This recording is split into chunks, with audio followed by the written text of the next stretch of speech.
Another ceasefire violation has been reported. We have Pradeep joining us. Pradeep, we are getting reports that there has been a ceasefire violation at Mendar, the 27th ceasefire violation in just 11 days. Yes, after a brief lull, once again the Pakistani guns have started blazing in Mendar area, and this is the 27th ceasefire violation during the last 11 days. Mendar is one of the known infiltration routes, and what information we are getting is that around about 40 to 50 terrorists are waiting on the launch pads on the other side of the border, and that is one of the reasons off and on the Pakistani troops keep on pounding mortars on the Indian side so that they can deflect and distract their attention so that they can push in the militants from the other side of the border.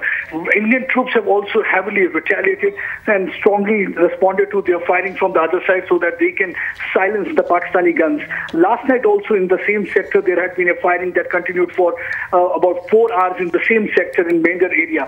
Once again, the firing has started at about 2:35 Indian Standard Time, and right now the firing between the two sides is continuing, and the heavy exchange of firing is going on from both the sides.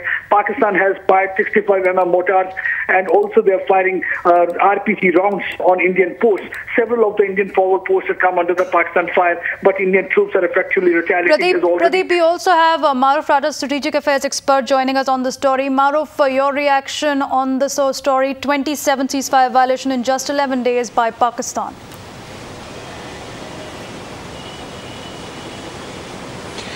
Well, yes, and I would expect ceasefire violations will increase because the Pakistan army has now some kind of political support of their entire parliamentarians standing up for them, though Pakistan had initiated the first set of violations which led to the killing of Indian soldiers. But there are 2-3 other issues. The first is that the opening of fire by Pakistan in Mendar sector, which is south of the Poonch area, has two connotations. One is Mendar, our troops and our posts are at a relative disadvantage. They're in low-lying areas, whereas Pakistan is at an advantage. And traditionally, when they come under pressure from Indian troops in areas like Poonch, where firing has had devastating effect on Pakistani posts, Pakistan tends to retaliate in areas of the LOC where they have a certain physical advantage, because in military terms, you have to be on a higher ground to inflict more damage on the enemy. And Pakistan is therefore using their advantages in Mendar sector to bring fire on us. The second aspect is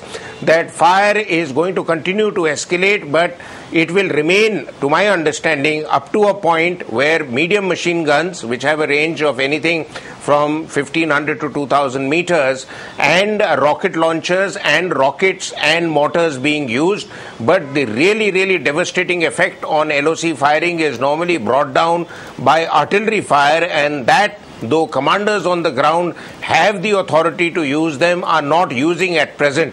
So therefore, the situation has escalated, but is still in military terms manageable to formation commanders, which is brigade and division commanders. I don't think the corps commander is right now exercising all the firepower that he can bring to bear out there.